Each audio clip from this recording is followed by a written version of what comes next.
So, we've got a fair number of questions. Oh my God. I will do my very best to get through as many as I can in the time allotted.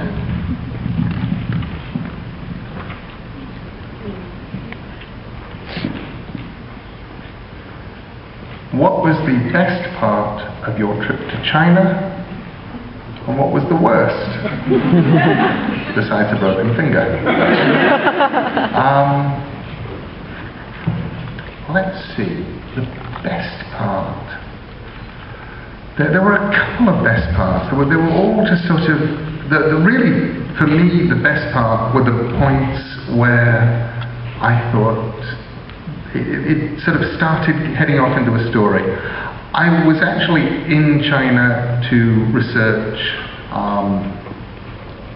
I sort of had an idea for a book that's kind of a non-fiction book, but it's about the 7th century and the 16th century and now, and it's about religion and myth, and it would have all of that stuff in there, and it would also have some travel stuff, because I love travel writing. Travel writing is really fun. I don't know if any of you lot ever read travel books. There are people like Bill Bryson and Redmond O'Hanlon and these guys, and they write these wonderful books, and all they do is they go somewhere and they have disasters happen to them. And I always read them going, I could do that. I have disasters too. So, I went off to China, and I learned a lot. The research was really good, and I'm going to go back there for another trip, probably early next year, to wrap up the research.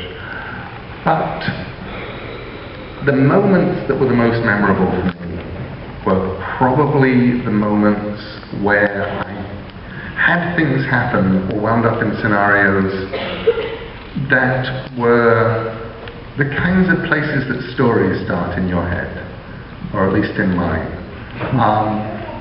And some of those were big and strange and wonderful. There was the point where I actually bribed a gatekeeper to let me in to an amusement park inside a warehouse that had closed down 5 years ago. And they'd taken out the electricity and the lighting and everything, but they'd left the figures in there. So I got to wander through there. And actually wound up with a certain amount of insight into why it had closed down, because it started out more or less the Chinese equivalent of Happy Bunny Land. And then it wound up in hell. The last thing you do is you go through this Happy Bunny Land, and then it gets strange, then it gets odd, and then you've got these happy demons boiling people in oil and squashing them, cutting them open and stuff, and they're all rather dusty because this place has been closed for 5 years, so very dusty demons. And I thought, that's the last thing you see before you walk out.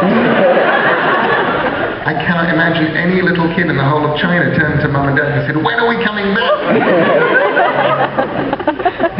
So moments like that, moments like I was wandering around a deserted place that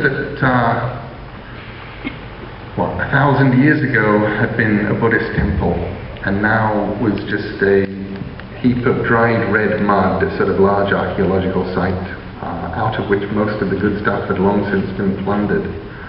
And for various reasons, there wasn't much tourism going on in China. They'd more or less sort of stopped giving out visas because they didn't want people around during the Olympic Games because we might have caused trouble or demonstrated or something. But I got a visa because I have a fan in the Ministry of Information. I was off in the extreme west in the desert, and I'm wandering around, and I'm on my way out, and I notice a man selling souvenirs, and he has a wife and they've got a little baby, and it occurs to me that I'm probably the only tourist who's turned up that week. And given the fact that their table was empty when I walked in and they've been setting up souvenirs industriously ever since, I probably owe it to them to go over and buy something. And anyway, it'll feed the baby for a week if I do. So I go over and I look at the stuff, which is basically the standard Chinese antiques that you get in situations like this, which I'm convinced are bought from, you know, Fred's Wholesale Antiques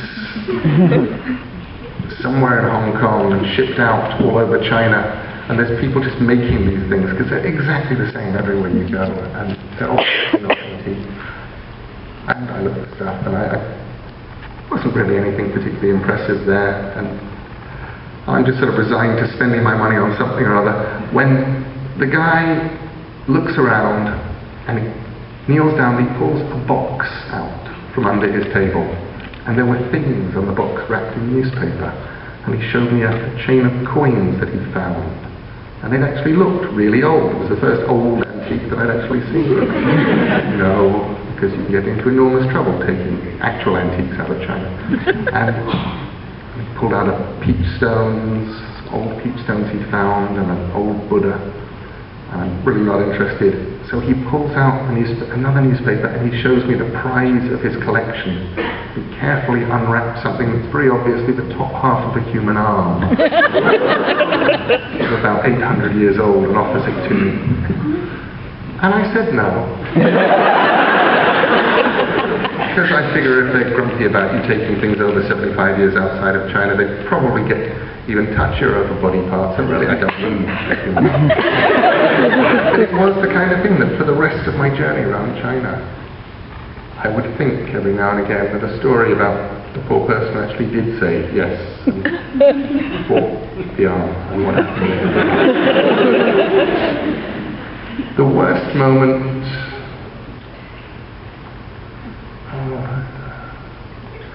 actually, the trouble is, because the worst moment was full-on sort of disaster mode, my entire head was split in half. Half of me was going, I appear to be sitting in a hotel lobby in a one-horse town where the horses died, unable to get out of this town on the midnight train unless there really is a man on a bus with my ticket coming from 100 miles away, and I have already established that the man coming out by car earlier on this evening was a lie. The man coming up by taxi later this evening was also a lie. And I'm sitting in a hotel lobby because I tried to take a hotel room to get somewhere to sit, and the hotel room was so scary and weird, and I decided it's safer in the lobby, and I'm now sitting here looking at the mice and the hookers as they wander back and forth across the lobby, and I don't know if I'm going to get out of this town. And so half of me is going, oh no, and the other half is going, now this is going to give me something to write about.